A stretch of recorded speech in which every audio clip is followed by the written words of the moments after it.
And if he's a true city boy, he's gonna do what he gotta do to secure the bag.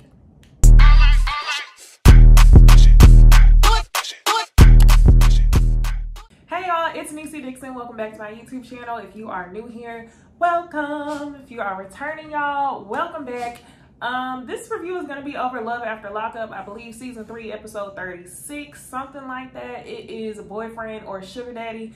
Y'all, I really feel like pre-recorded reviews are the best way to talk about this show because the foolery, okay?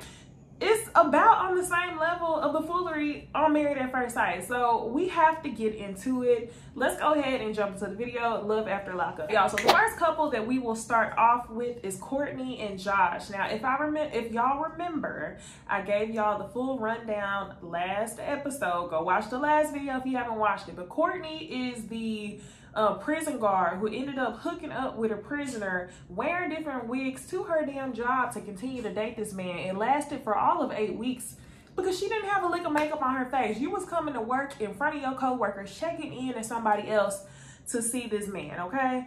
And Courtney reminds me of, I don't know if y'all watch Real Housewives of Atlanta, but Candy, one episode, came out with like a little fun song for the girls, and she was like, for the D. Basically saying what you gonna do for that D. And I guess Courtney gonna lose her job for the D, lose water heater for the D in the coldness, because I think she's somewhere up north. And she's also gonna be on parole for the D, okay? So I think she's on parole for 2 years or something like that.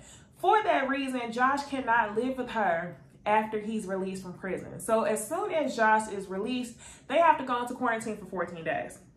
So Courtney is laying on the ground in her pickle costume, because that's their little inside joke, my little pickle. And he comes and they're kissing, and I'm like, dang, you know what? Out of all of the couples there, I think that these two might make it. I think that these two truly love each other, as like oddly and prison-y romantic that it is. I think they actually love each other.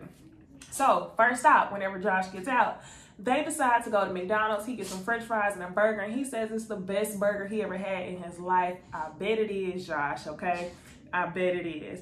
So they head into quarantine, and the first thing that they want to talk about is it's been 11 years for Josh, y'all. 11 years.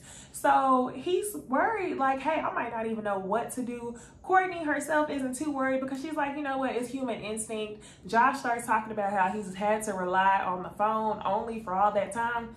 And y'all, comment below if you've been in prison, if you know people who are in prison, what is it like? 11 years? 11 years, okay?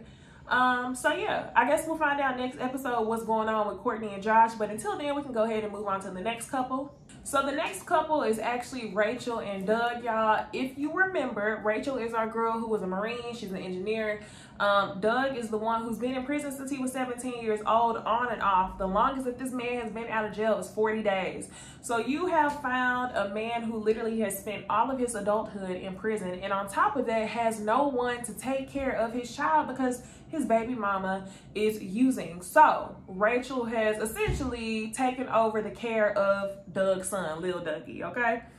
So y'all, Rachel told us before that she's dated 3 other dudes in prison before this, but it wasn't until this episode that we find out that her ex-husband was actually a prisoner. So this is not her first marriage to a prisoner. Why do you keep doing this? Why do you keep dating the same type of men? And like her mom says, why do you want to be the fixer-upper?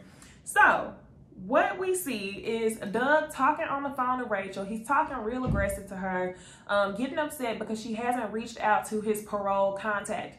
And me and the ladies talked about this on the Ooh Ladies First panel. Part of me wants to know, is Doug really as aggressive and violent as he seems over the phone? Or is that something that he plays up because he knows that she kind of has a fetish for it? Y'all comment below. Let me know questions that need answers. I feel like it's a little bit of both. I think that he knows that she likes it, so he talks to her crazy. So we'll see. I hope that that same energy is not given towards little Dougie. I really hope it's not. So anyway, she meets with her mom, And she's talking to her mom about the guy, you know, he's going to be your future son-in-law, you need to meet him or whatever. And then we find out more about her previous marriage. So like I told y'all, she was married to a prisoner before. The reason why it didn't work out is because the man was a heroin addict. So by the time he got out, he was using again. And it was almost as if she didn't really know the man until he was out of prison. Then she tells her mom that she has spent at least, and she made that face, $30,000 on Doug since he's been in prison. And I may be wrong, but I think they've been dating for 10 months. You spent y'all, I thought Deontay was lying when he said that he spent 25 to 30 grand on Nicole, but it sounds like everybody's spending the same amount of money. Where's this money going, y'all? Again, if you know anybody in prison, if you've been in prison, how do you spend that much money for somebody to be in a state prison? Where's the taxes going? Like, somebody tell me, okay? I don't know how that works. So her mom basically just says, you know, how do you know that this man isn't using you? And Rachel feels like the reason why she knows that this is true and this is honest, even though Doug has used women in the past, she thinks that this time is different because he told her that he would get her name tattooed on his pen. Okay? A man that's only been out of prison 40 days, you cannot tell me that he cares what's on his pen, honestly. I mean, a tattoo, what difference is it gonna make? He gonna go on about his business. And if he's a true city boy, he's gonna do what he gotta do to secure the bag. The next couple or person that we'll get into is our bougie girl, Brittany from Houston, Texas. Now, y'all, Brittany is very funny to me. Brittany does not give bougie at all. She claims she's bougie, but she doesn't give bougie. And it kind of reminds me of a lot of girls who I went to school with. And I'm not throwing shade because I done seen some good synthetic wigs, but as many times as she said that she was high class and bougie, I really just didn't see it on screen. The wig wasn't giving what it was supposed to give. And the fashions were not giving bougie like you say bougie. I feel like we get it. We get that it's so far-fetched for you to be dating a prisoner. And maybe they keep asking her questions to make her talk about how wild it is that she's dating a prisoner. So maybe that's just like bougie, bougie, bougie to make us feel like, ooh, and you're dating a prisoner? Who knows? So y'all, Brittany is the girl who met Ray. Ray is actually in prison for intent to distribute, so he was definitely the plug. And they met on social media. She was talking to him. He said, I'm kind of locked down, and she didn't know that he was locked down, like in prison, okay? So they've been dating for 9 months. She says that they're in love, and she decides to tell her parents that this guy's gonna get out soon and that she has a man. So she goes to her parents' house for her dad's birthday. And when she says well off, they're definitely middle class, okay? Nothing wrong with that. It seems like her parents, you know, made wealth for themselves and provided her a good life. So I guess it is kind of wild that you would decide to do this.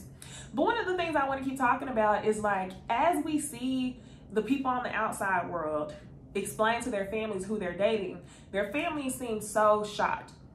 But I want to know, like, let's take it back. What traumatic experience happened in your life, or what trauma did your parents put on you to make you want to date people who you feel like you're fixing up?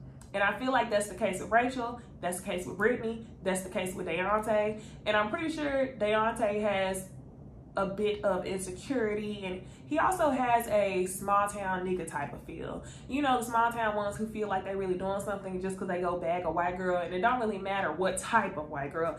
Anyone they feel like they really doing something, they feeling like the ish is exotic, and that's definitely what Deontay is giving.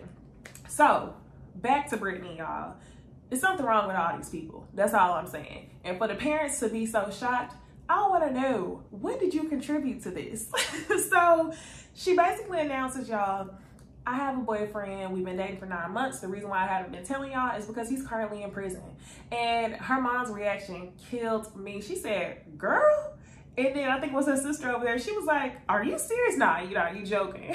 And I would have had the same reaction. Her feelings reaction was so funny. And really, her sister ends up coming around and says to her mom, well, it's not like he's not human, or it's not like he's second class, like he's a human. And her mom is sitting there saying, well, how do you know that he won't go back to selling drugs? Because he's going to have to get out, get a job, and all this other stuff. Her dad is there just in disbelief. And he's kind of just like, on my damn birthday, like, you know, we supposed to eat cake. So pretty much the mom is just disappointed. Brittany is saying, well, you're gonna have to meet him. And her mom's like, I'm not ready to meet him. So then they ask her, where's he going when he gets out of prison? And she says, well, he's going to his dad's house. And her mom's like, nah, he gotta go somewhere else, right? And she says, oh, well, he's going to a halfway house. But that's where she lied. Yes, he's going to a halfway house, but two, he's not moving in with his dad. You're moving that man in with you. So I feel like a lot of these people could potentially be set up for the setup, but we just gonna have to see when these people get out of prison. The only people right now who I feel like may last or have a little bit of realness is the couple who put both of their livelihoods on the line. One, did he really put his livelihood on the line? He was already in prison. Two, she went to prison for the D. So I feel like they're both down for each other. Everybody else, it ain't gonna last, and y'all really gonna end up playing yourselves. So now, let's move on to, let's talk about Deontay and Nicole. So Deontay is at the house getting ready for Nicole. He's laying out rose petals and everything, excited for her to come home. And literally everything about this man, the way that he moves is very just like sex driven. It's kind of nasty. I ain't even gonna lie. It's extremely nasty, okay? We seen the man put the torso in the dishwasher. It's nasty. At the house is all he keeps talking about. He can't even close his mouth because he continues to think about Nicole in those type of ways because he hasn't done anything in 18 months. I can't, y'all. So he ends up picking Nicole up out of prison. Nicole's walking towards him. And to me, I felt like Nicole was not very excited to see him. He leans in for the kiss and she was not ready. But then she ends up kissing him. You know, they pick each other up. They're hugging and all this other stuff. And she ends up saying in her confessional that she still has PTSD from being in the prison. She kind of feels like she's not supposed to be touching him, hugging him. I don't think that's the reason why she was drawn back though, y'all. So when he's pulled up in front of the prison, they go into her confessional. She starts talking about how she ended up in prison. For one, she said that she was a really good kid growing up, but then she met a guy, a bad boy, started doing all this dumb stuff, started using Xanax, wasn't really thinking straight, robbing, doing all this stuff, and that's how she ended up in prison, right? So they go back to the scene. They're both outside of the prison. And Deontay can't even wait for them to pull off. This man pulls out a bottle of wine and they're drinking wine in front of the prison. I don't know if she's on probation. I don't know if she's free, but I'm like, that's probably not a good idea to be drinking wine out in public in an open road when you just got out of prison. Yeah. So anyway, they start discussing sex again.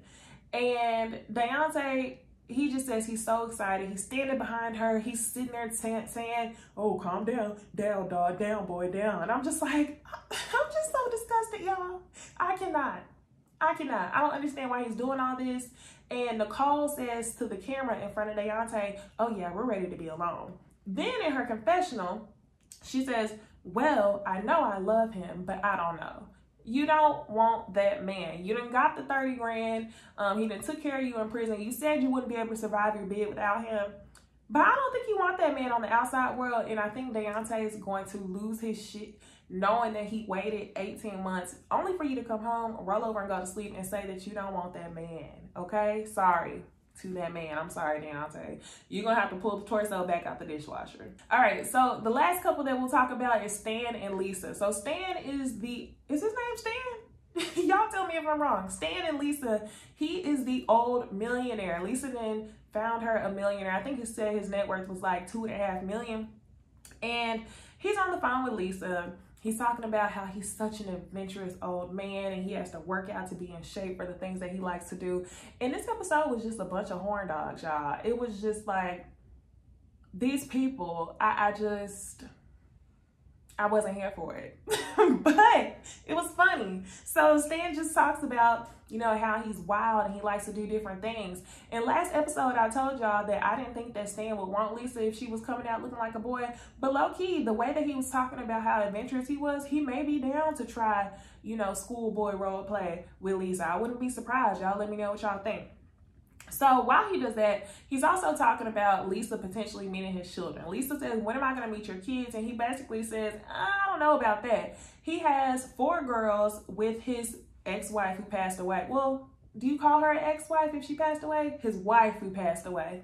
And pretty much they don't want anybody to replace their mom is what he feels. And I feel like they know that the type of women he date cannot at all touch their mom. So they're kind of feeling like it's probably just disrespect at this point for you to bring these hoes around and knowing that they just want some money. So Stan talks about how whenever he passes away, he actually has an inheritance built in for everybody to get 25% or something like that. They'll all have $500,000 each and that they'll be set. So he also feels like they don't want Lisa to be touching their coin. So as he's preparing for Lisa to come home, he decides to go wig shopping because Lisa said that her hair is chopped up. I actually found a picture of Lisa online. If y'all don't want to see this part, I'm giving y'all a warning. I will insert the picture in 3, 2. Lisa's looking like a whole boy, y'all.